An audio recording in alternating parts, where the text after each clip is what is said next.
and the Democratic candidate for Senate, Maureen Vella. Good evening. My name is Maureen Vella, and I am your candidate for New Jersey State Senate in the 16th District. First, I'd like to thank the League of Women Voters. Since 1920, they have been engaging in bringing women into the political process, and this has been improving government. And as a woman running, I really appreciate that, so thank you. There's three things I would like you to know about me throughout this debate tonight. I set my standards high. I never get discouraged, and I always strive to do my personal best. I'm a lifelong resident of the state of New Jersey, and I've lived in Hillsborough for 13 years. I am a graduate of Rutgers University, and I graduated law school from Southwestern University in California. I came home from California, got married, and I have 3 children. I love being a mom, and I love being a business owner and an attorney. Every day, I listen to people come into my office, because for 27 years I've been practicing law, and for 25 of them I've been on my own as a matrimonial and a bankruptcy attorney. And when they come to me and talk to me about the loss of jobs, loss of incomes, and they're losing their houses. Since the beginning of this campaign, for 5 months, I've been out talking to people at their doors. And guess what I've heard? The same things. People are hurting. So I'd like to take my skills as an accredited professional mediator and a certified collaborative lawyer and use these skills. And that's just legalese for saying what I do is I know how to resolve issues peacefully without creating conflict. And those are the skills that I want to take to Trenton. What I'm looking to do is to go to Trenton to resolve issues and to resolve conflicts and change the direction that we're going in. Thank you. The answer also is yes. I do believe that we need to have a say. There should be voter approval. And I think that voter approval should not only be in the towns, but we should look beyond that. If these schools are going to impact larger districts, we may have to take a step back and just see how much of an impact the charter schools are going to have in the neighboring towns. We can't just look at what's happening in that one area, because there's got to be a lot of accountability. And when you start putting in charter schools, it affects a lot of people. We have good education here, and we need to take a look at how this is going to change. We can't be rushing into this, but we certainly have to have the community input. We need to be open, transparent, and we need to continue along the lines of always being accountable. And so, yes, nothing should happen without community. I also believe that we should have a ban on fracking. And I believe it's difficult work, but I believe that this ban should stay in place at least through the year 2014. And the reason for that is because the EPA is now conducting a study in fracking. And that study has to be completed. We have to know all of the facts. Our governor only wants a 1-year moratorium right now. 1 year is not long enough. I am an environmentalist. I call myself that because I live on a small farm. I raise Highland cattle. They're the red animals with long hair, and they're grass-fed beef. But their drinking water is important. We get our water from the well. What happens when the water is contaminated, water comes out, it can light it on fire. This is something that we have to watch out, because we have a lot of wells in the state of New Jersey, and we have to protect our water. So environmental issues are so important. We have to make the environment our priority. Thank you. Let me first read to you.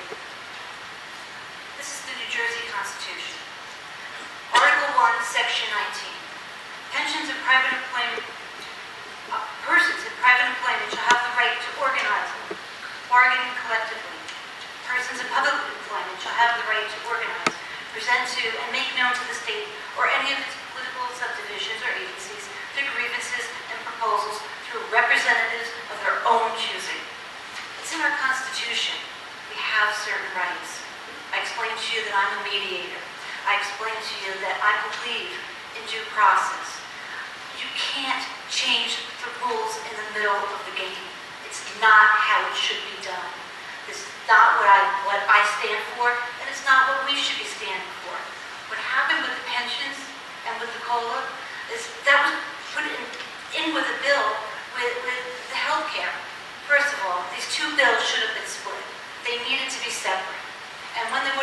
separated, you would have had the unions coming to the table and negotiating.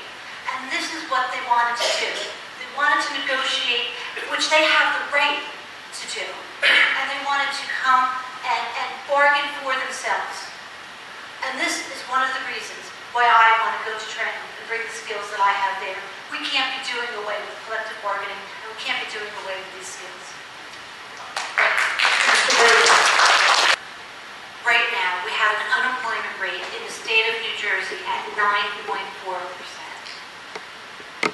Where are all the jobs?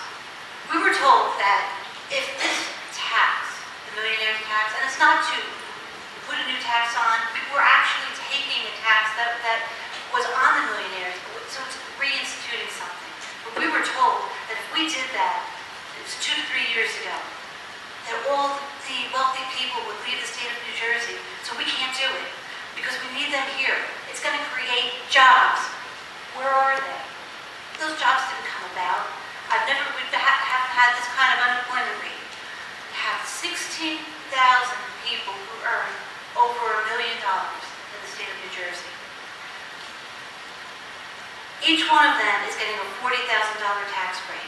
That amounts to almost $500 million. That would help us. That would help us tremendously. We need to all share the sacrifice, not just the poor, not just the middle class, and we're feeling it, but we need the wealthy in this state to share as well. Every day when I have been going out and meeting people, they're telling me, there are 30, 40, and 50-year-old men that I've met during the day, and they're out of jobs. So no, we need to institute the millionaire's tax. When we're dealing with large corporations, we have to watch what they're doing with their employees, and what they're doing with their employees and what their oversight is, and then what in turn happens to people.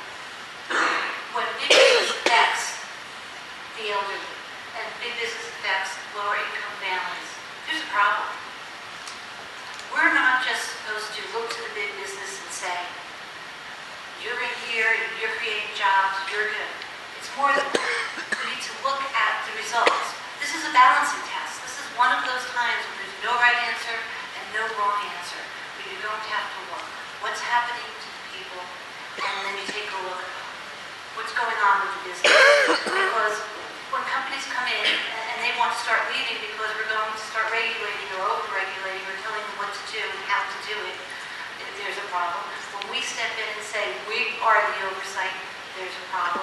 And at the same time, when we let them go and just do what they want and take over and don't regulate the businesses and don't actually tell them that, hey, this is going to affect us, the citizens here in New Jersey, there's a problem too.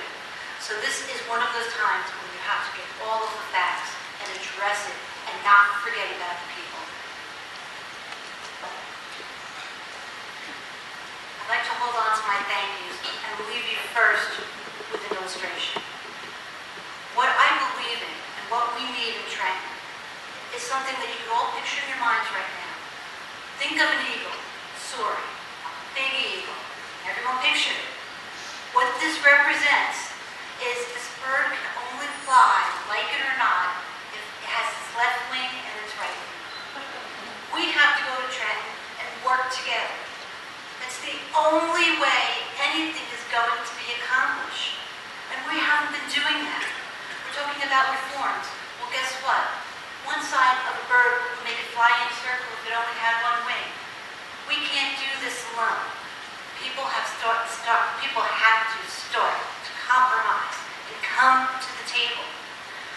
So there's a judge that I used to appear in front of, and he always says when I walked into the courtroom in the morning to everyone in there, when everyone is equally unhappy, you know you have a good deal.